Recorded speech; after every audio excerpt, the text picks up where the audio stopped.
Welcome to the Drew Yari Show.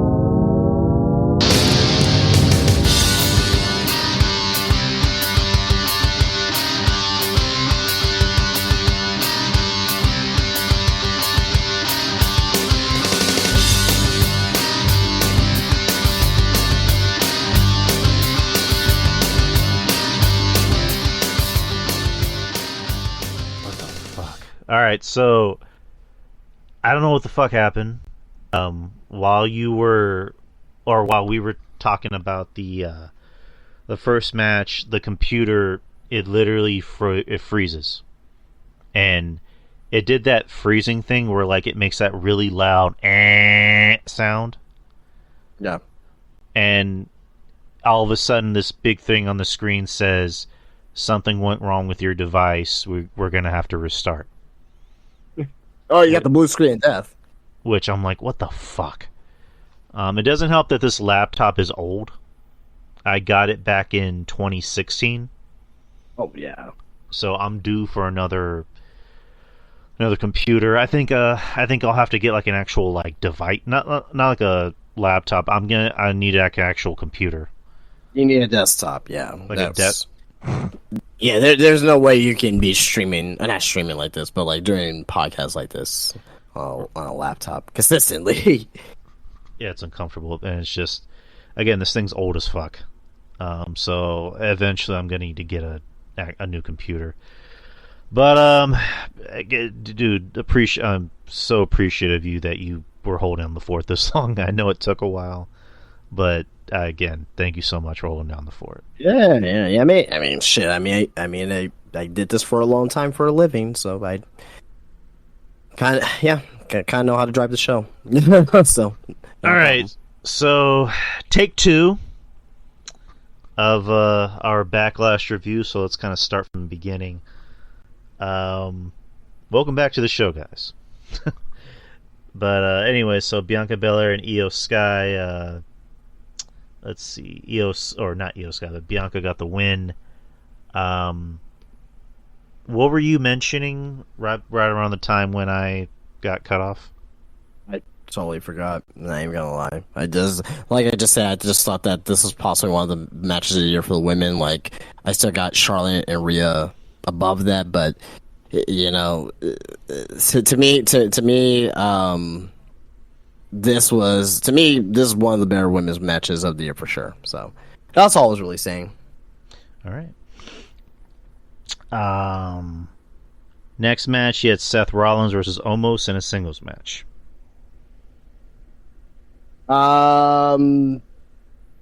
Yeah, it was a match.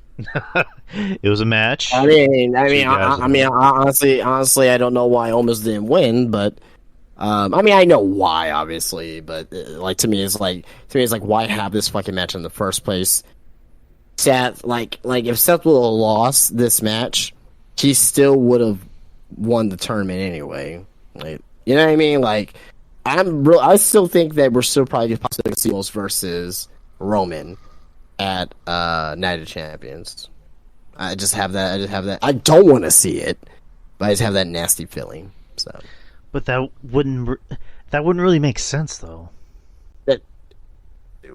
That has anything that WWE has done. No, I won't say that. Sure, they've done a lot of things that make sense, but you tell. Okay, so tell me why it doesn't make sense. Because why? They're both on different shows. No, they're not. Omos is on Raw. Omos is a free agent. Oh fuck. Well, I mean, also it's Roman, because like at least they're careful with how they book Roman.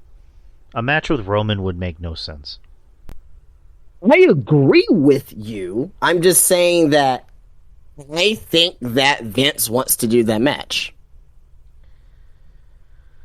I don't agree with it. I'm not saying, oh yeah, let's do the fucking match. It's gonna be great. I think that's what Vince wants to do. I hope I'm wrong. Go ahead.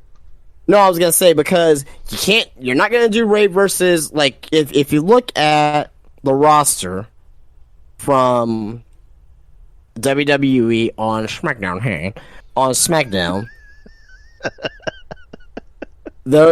AJ Styles, I don't see him doing AJ Styles immediately. They're not going to do Theory. I don't see Bobby Lashley yet. Yeah, it could be a SummerSlam thing. I don't know. Edge, been there, done that, right? Jamie and Jey Uso, not yet. Karrion Kross, no. LA Knight, no.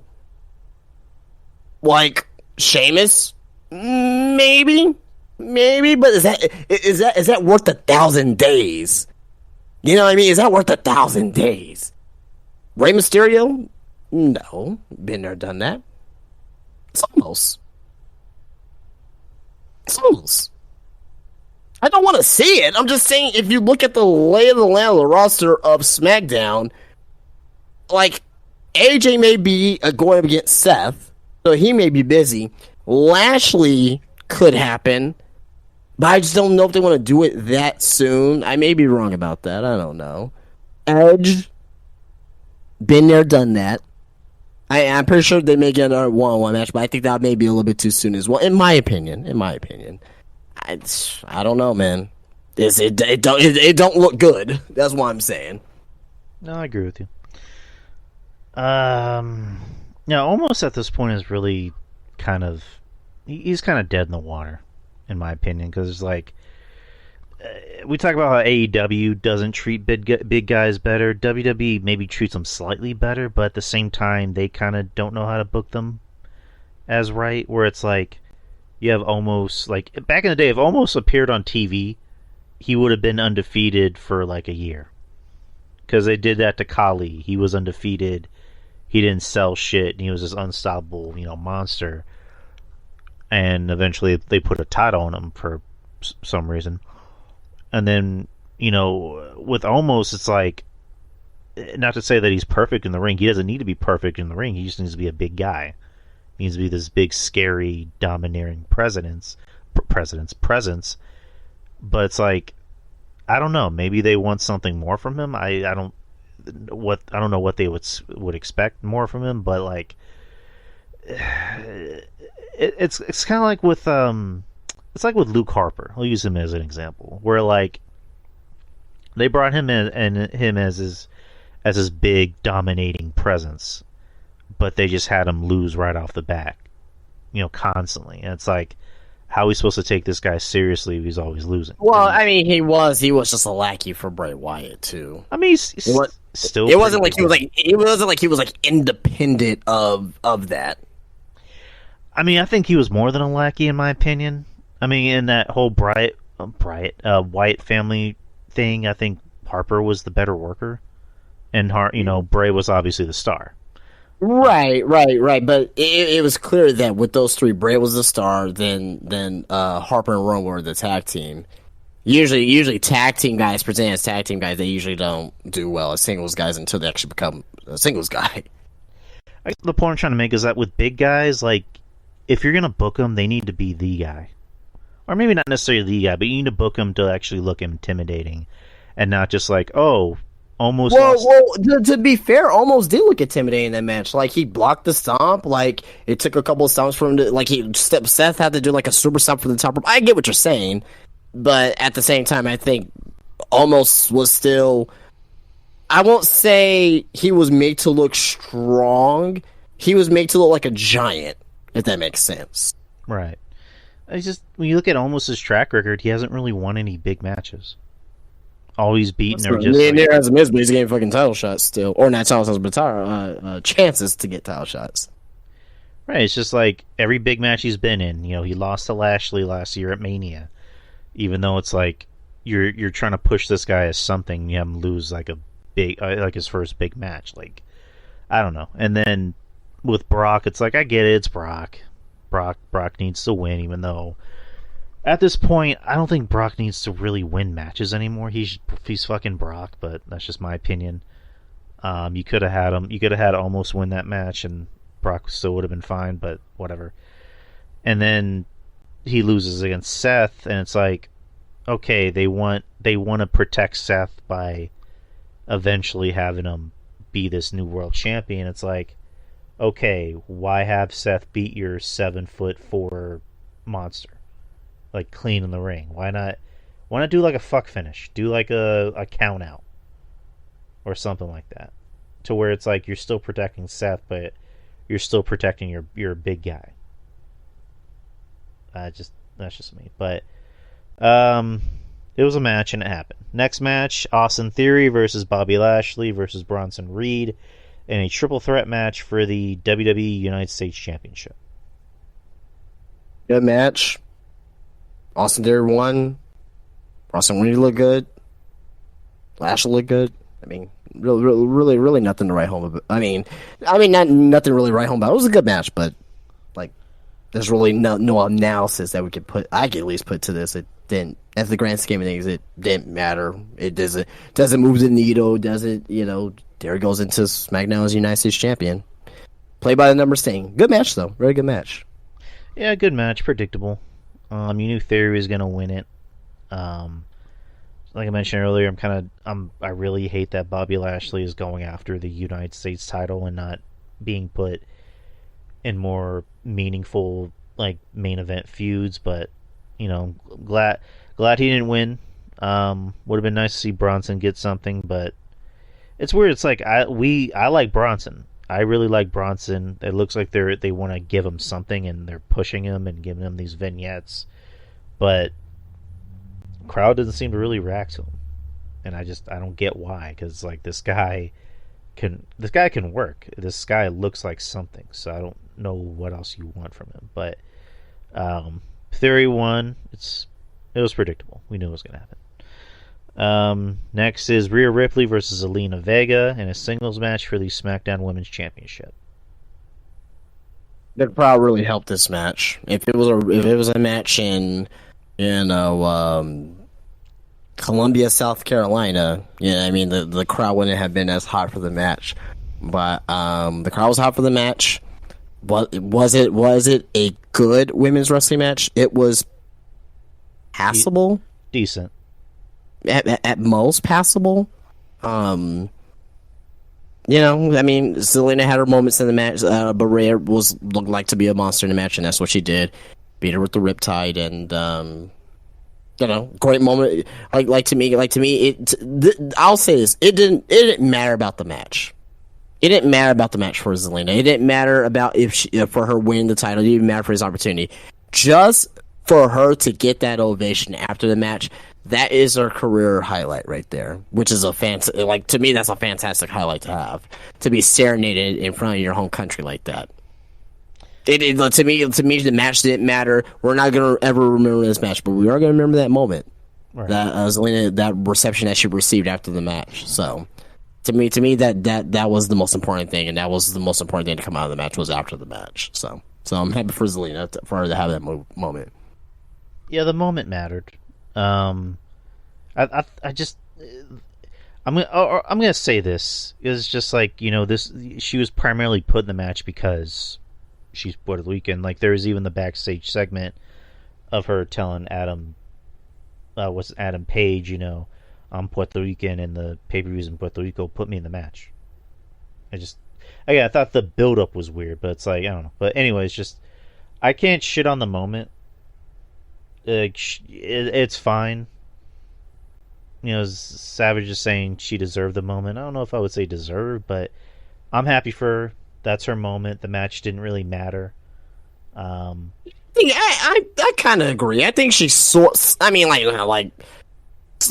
fully deserved the moment, but I think she somewhat deserved the moment because she, I know when she left WWE the first time, there was that, but she, even when she was with the company for the first time, she was a team player. She was there, obviously every week during the pandemic, and anything that she was given, she tried her best in. The Queen Zelina stuff, she did her very best in as well.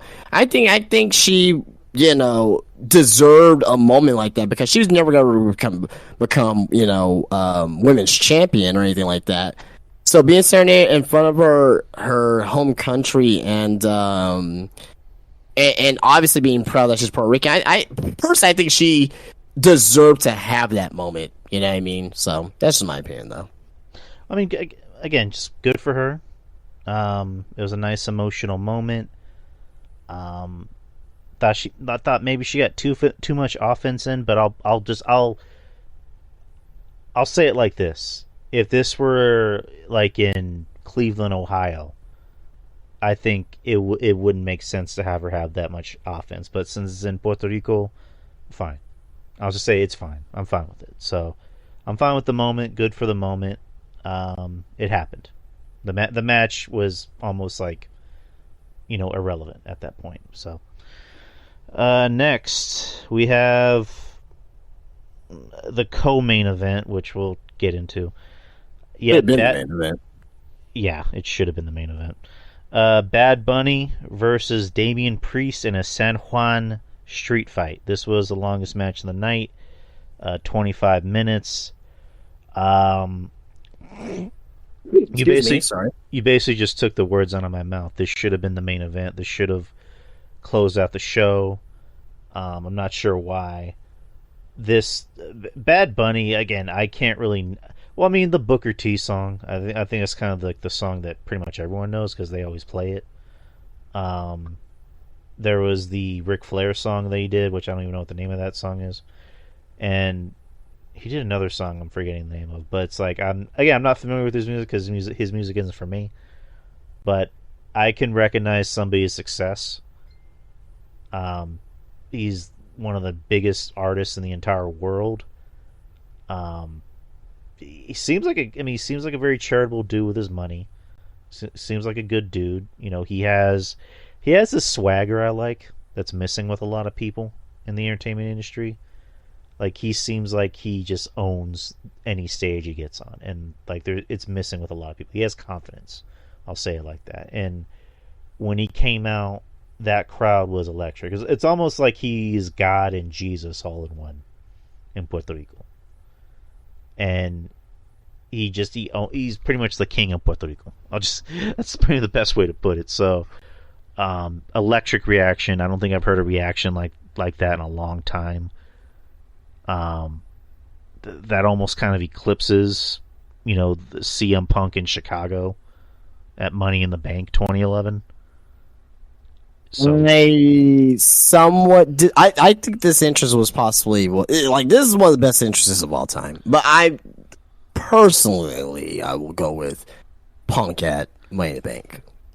Personally, but if you say, Bad Bunny is the greatest entrance of all time, I'm not gonna debate it. Okay, all right, it was fantastic. All right, and he got a huge reaction. Damian Priest got a nice reaction. The match was just fun as hell. Like, it was everything you wanted to be. Like, Bad Bunny, I don't know who's coaching him.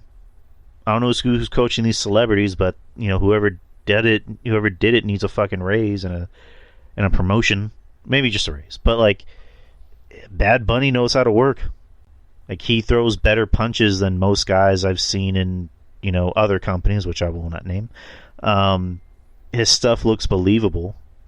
I mean, you can tell he was a big fan of a lot of the like Ring of Honor indie stuff because his finisher is a Canadian destroyer, which he calls the Bunny Destroyer. I mean, the guy's not even 30. I just found that out. I thought he was like at least 30 something. He's 29, and he talked about being a fan. He talked about being a fan of wrestling back in the day, and of course learning about the old school greats. Him and Damian work well together. I mean, they're clearly really good friends in real life, and I enjoyed the match. In my head I tried to find a complaint. I'm like, is this match too long? Well, you know what? And then I realized, you know what? Maybe I'm just bitching. The match is fine. The match went the way it's supposed to. Yeah, I didn't think it was long at all. Yeah, it's Bad Bunny. Give him whatever the fuck he wants. Give him however many hours or minutes he wants. So yeah. Crowd was super hot for the entire way. So yeah, I thought it was just fine. And the big spot, where Damian Priest gives him the, what do you call it, the south side of heaven or the other side of heaven? South of heaven. South of heaven onto the table.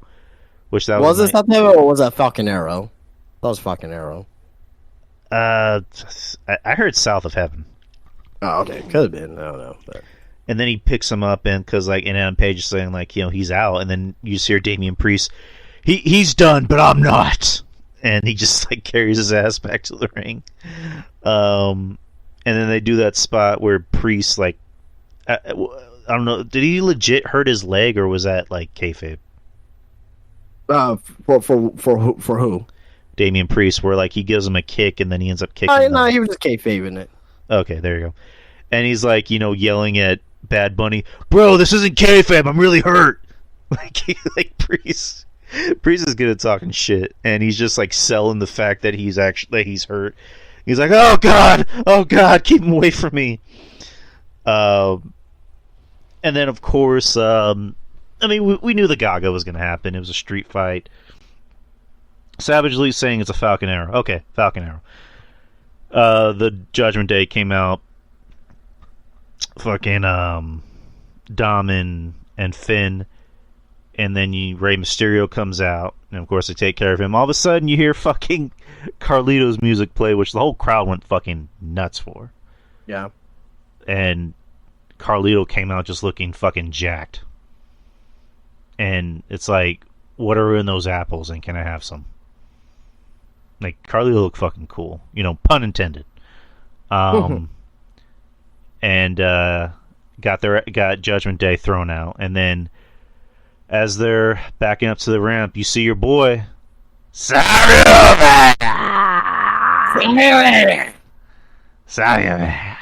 I'm so cool, Sebastian.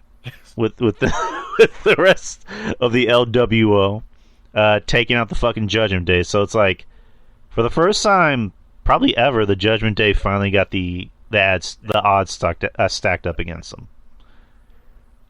So they got taken out.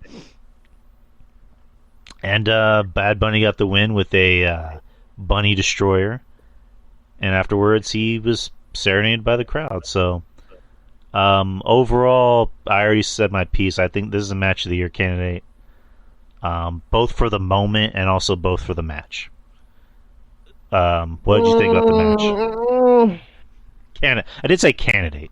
Yeah, I know. I just...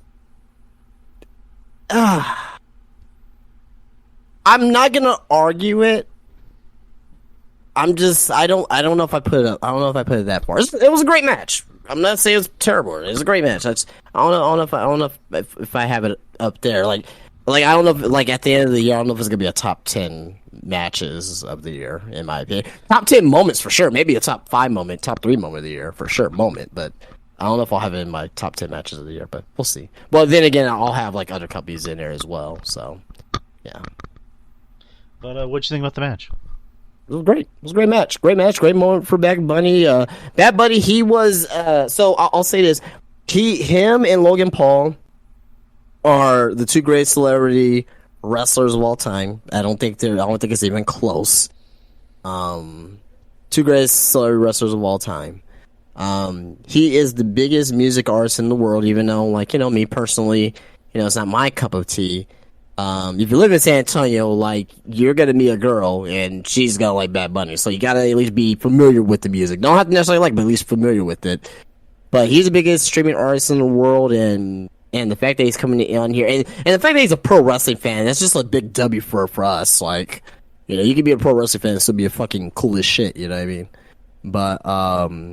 But yeah, no, it was definitely a good match. Bunny worked his ass off. Priest worked his ass off. Priest's stock has rose tremendously. If Priest is, in contention for the World Heavyweight Championship by the end of the year, I wouldn't be mad at that. Not say that he'll be champion, but if he's at least in contention, I wouldn't be mad at that. So, damn good match, damn good moment. Should have main event the show. It's just everything about this moment was fantastic. Why do you think this match didn't main event the show? Me personally, I don't think that there was a confidence of this match being this good. Personally, I don't think there was that confidence of this match being this good, and I didn't think they anticipated that this crowd was going to be that electric. I 100% disagree on that. You don't think that they were going to be that electric for Bad Bunny coming out and all that stuff? Like, they were going to be electric, but that was like peaks and bounds above expectations, in my opinion. I think Triple H is a music guy. Triple H is more of like a rocker, whatever. But like, I think Triple H is smart enough to know, like, originally he was going to be the host of the show, and now he's wrestling. This dude's going to get, like, a godlike reaction. And this is a reaction, but... This is my theory. I think that was a Vince decision. To make... I don't know. To make I mean, you may be right. Yeah, I'm not debating you about anybody who... I'm usually of this man. I 100% not debating you on that. So you may be 100% right on that. Or, maybe it was a Bad Bunny decision. Maybe Bunny... It seems we're calling him Bunny. Maybe Bunny... Maybe he had something else to do after the show. Maybe he had a prior commitment. Maybe, because he's a busy man. Maybe he had to go to an award show. No, that late at night? He had nothing to do. I mean, you never know. I mean, or maybe it was a thing of like, maybe he graciously passed on. He's like, you know what? I'm not a wrestler. This is your guys' world. Cody and Brock should main event. Like, I don't deserve the main event. Honestly, this is why I really think that they probably just didn't think that the match will deliver to that expectation. Period. Yeah. Oh yeah. I mean, it might have been a Vince decision of like, Vince is like, Cody should main event. Like if you're Cody, are you thinking, yeah, we're not following that? Well, yeah, for sure. We're not following. I mean, we got some serious color in the match, but that didn't make the match. And honestly, I'll be honest. I know we're about to get to that in a minute, but let's can we skip the Usos? Fucking Sami. Right, and I'll just say this: I lost interest in that match because I thought the placement was weird. Because I thought personally it should have been better if they had that match go on first to kind of get the crowd riled up and put like Seth and Omos on in between the main events, because you knew that match wasn't really going to get a reaction. Right. And the triple threat, or not triple threat, but 6-man tag, I didn't care about. And it's like, I should care because of the competitors in the ring, and it's like, I just didn't care because the match prior was like, that was the main event. And to me, I think if the show ended after that match, I would have been fine. Like, if there was like an electrical surge and like all the power went out in the arena after that match, I would have been fine. Because I enjoyed it. I had so much fun with that match, and I don't know, I think it might have been a Vince thing of like, Bad Bunny's not that big, and then he sees the reaction that this dude's getting, he's like, with his weird Gomez Adams mustache, he's like, but yeah. Go ahead. And I was just gonna say real quick, so the 6-man tag. Good match. I would say it was a good match. They all worked hard in there. Like, you're not gonna have a bad match with those Cowboy performers in there. I just didn't care. Right. And to me, at the end of the day, like, if you would have told me that a bloodline situation match for me not to care for this pay-per-view, that's telling me something. But honestly, I'll be honest with you. The people that want Sami Zayn to win the WWE Championship from Roman Reigns, look at it now. I'm not saying that Sami's dead. He's still getting reaction, all that shit. But honestly, could you imagine Sami Zayn as champion right now? Will his reaction still be strong as before? I know we were living in the moment and like, oh, Sami should defeat Roman. This is why Sami didn't defeat Roman, because now it's on this show in particular, it was in a dead spot. Sami was in a dead spot. So, but anyway, I digress. The match was fine. It was fine, but I just didn't care. I just didn't care about it. The potential turn on Jey Uso from Sol Sikoa, that's going to be coming soon as well. So that gives a little bit of intriguement, but I still didn't care. So there you go. No, I'm right there with you. I didn't really care about this match. Yeah. But main event time. Yeah, Cody Rhodes versus Brock Lesnar in a singles match. This was the third shortest match of the night, 9 minutes and 40 seconds. Going back to the previous 6-man, that was 22 minutes, so that was the second longest match of the night, which is weird. But yeah, Wait, Cody and Brock was only 9 minutes. 9:40. It was the third shortest match. The triple threat was 6:50. Rhea Ripley and Zelina was 7:10, and this was 9:40. 9:40 on that one. I thought the match was longer, but it felt like it was longer than that. Oh, you know why? Is it really 9:40? Because like the first 3 minutes they were kind of brawling. Well, maybe they're not counting that.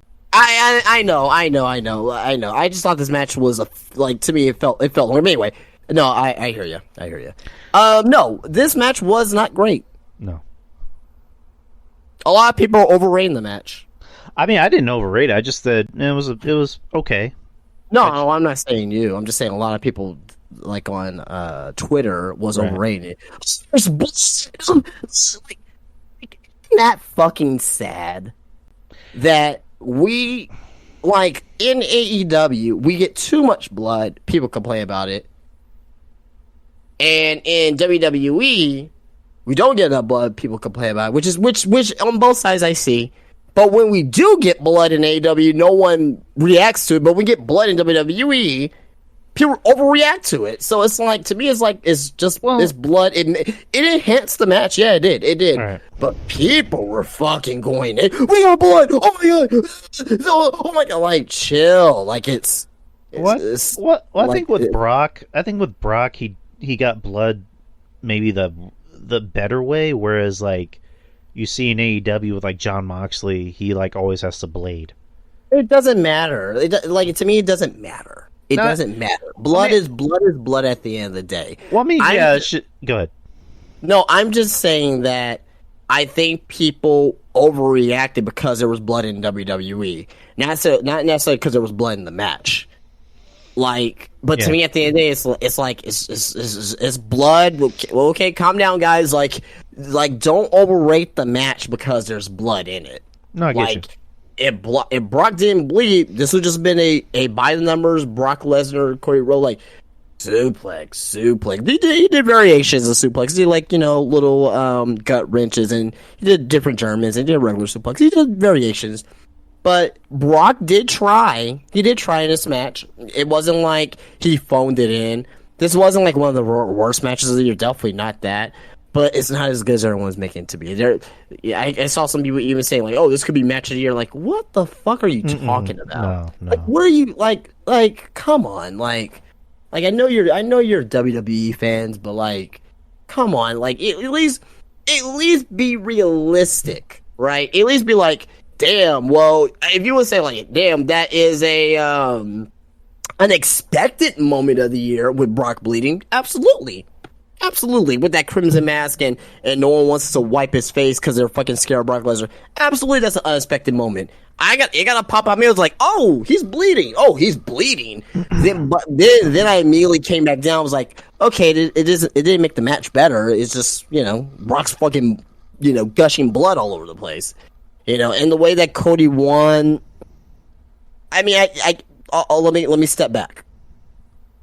If Brock were to lose. And if they were to continue this feud, the roll-up is fine. The roll-up's okay. Now, whenever Cody goes against Brock again, maybe Brock wins, and maybe they have a third match, and that time Cody needs to, defeat Brock convincingly. So, but yeah, at the end of the day, it's whatever for this match. So, it shouldn't have main event. Yeah, it definitely shouldn't have main evented. I know people wanted to make the case of like, well, this match had a long-term story, and it's like, no. Like, I think if Cody could admit it, he would say he probably shouldn't have main evented the show. And no, not to say that I know Cody personally, but just knowing Cody, how we've known him like on television and in media, he seems like the type of guy that would just say, yeah, we shouldn't have main evented. Brock, I don't think Brock gave a shit if he main evented or not, because we were under the assumption, I'm like, after like the third match, Brock is already going to be home. Like, he's already going to be halfway home. So, it's just, this shouldn't have main evented the show. Like, Bad Bunny should have main evented the show. And I saw some. It's weird because like everybody was like kind of in agreement of like, why isn't this the main event? And I know one person was kind of being a troll about it. I'm not gonna say who, and I had to mute him. But just this match wasn't particularly good. I mean, you're right. It was a little overhyped, or people were overhyping it. It was okay, especially for a Brock match. Like it wasn't like the match that he had with AJ. It wasn't like the match that he had with Danielson. It was just okay. And the blood added something to it, but kind of like what you just said. People complain that there's too much blood in AEW, and it's another conversation for another time. But I get that narrative. But when we don't get a lot of blood in WWE, most of the time when we get blood, it's like, oh, there's blood coming from his mouth, or oh, he has a broken nose, or if there is like blood like that, they stop the match. Right. And whereas Brock seems like the type of guy who'd just be like, fuck off, let me bleed. So when Brock hit that turnbuckle, I'm like, oh, so is he going to get knocked out and Cody's going to go for a pin? Like, no, you just see him, you just see the thing, burst out, and you're like, oh, shit. I honestly think he did that to himself on purpose to enhance the match. Oh, yeah. Which, like I said, which it did to a certain degree, but it overall didn't make the match better. Oh, no, I get you. But it added something to the match. Right. It's like, I'll use an example for the movie we saw. Guardians of the Galaxy is the first MCU movie to feature an F-bomb. And because, there's a scene where it's really quick and Star-Lord says fuck. Like, he says, open the fucking door. And, it's... Did I get a reaction in the... It actually did. See, there you go. It's just like blood. It's just like blood in WWE. It's Disney family-friendly Marvel. It's not Deadpool or Logan Marvel. It's Disney family. There was no fucks in Deadpool, huh?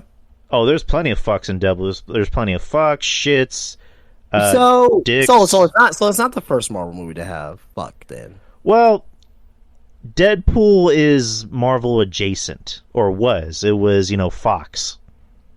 Whereas, you mean MCU? Yeah, that's what I meant. The first MC movie with the word fuck, and gotcha. Okay, now that Fox bought, or not Fox, but now that Disney bought Fox and it bought all their characters, including the X-Men, I guess that makes them.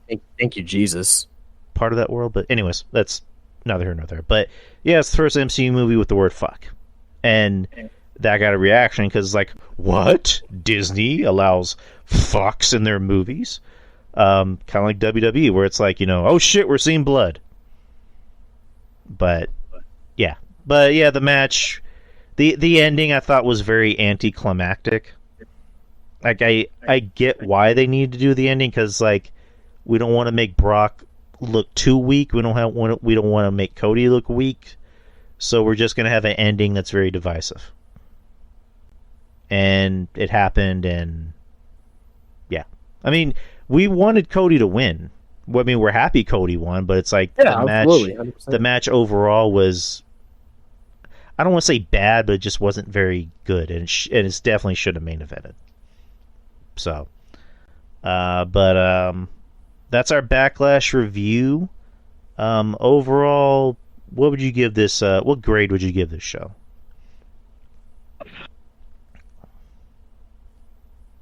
It's the most fun pay-per-view of the year for WWE. To me, it's not the pay-per-view of the year. I still have Mania Night 1 above that, so I'd probably give this one maybe like an 8.5. Probably can go with that. Probably, yeah, 8.5. B+. I'll give it that. Originally, I wanted to give it an A. Not like a perfect A, not like a 10 out of 10, because that'd be nuts, but maybe like a 9 out of 10. There's no such thing as a perfect pay-per-view. Oh, no. Because what can be better than that? Nothing. I was gonna say maybe 9 out of 10 originally, but I'm like, looking back on the show, I'm like, maybe a B+. I'll give it a strong B+. It's a damn good show, though. Oh, damn good show. But it's definitely up there for show of the year. or it's a candidate for show of the year. Absolutely. All right. So that's the show, guys. Lot of editing. Well, maybe not a lot of editing, but I'm gonna have to splice the earlier news segments with this portion. Yeah, it shouldn't take that long. I just have to cut out. I just have to cut out me yelling "What the fuck." So. What the fuck? It's just Justin talking about AEW, and it's just me going, "What the fuck? What the fuck?" But yeah, I'm sorry about that, guys. Sorry that my laptop decided to crap out on me during a show. But that's one of the things on my list. I need to get a new computer, an actual computer. But I do appreciate my partner in crime here for holding down the fort until I got back in the house. But appreciate you, Justin. Yeah, no problem, man. Appreciate it. Thank you. But again, we will see you guys. Oh, this Saturday is a Q&A. I forgot about that. It's a Q&A this Saturday. So if you haven't already, get your questions in. Or even if you did, you want to send in more questions, that's fine with us. Same time, same channel. And then the next Q&A of this month is actually on a Friday. It'll be on Friday, not Saturday, because that whole weekend is going to be a very wrestling centric weekend. It'll be Saturday will be Night of Champions, and Sunday will be Double or Nothing. And and Sunday earlier in the day will be Battleground NXT. So it's going to be a lot of fucking yeah, a lot of wrestling. And you know what? I'm all for it. It'll be a nice week to be a fan. But looking forward to it. Anyways, fellas, Justin, I will see you this Saturday. And have a good week, guys, and peace. Peace out.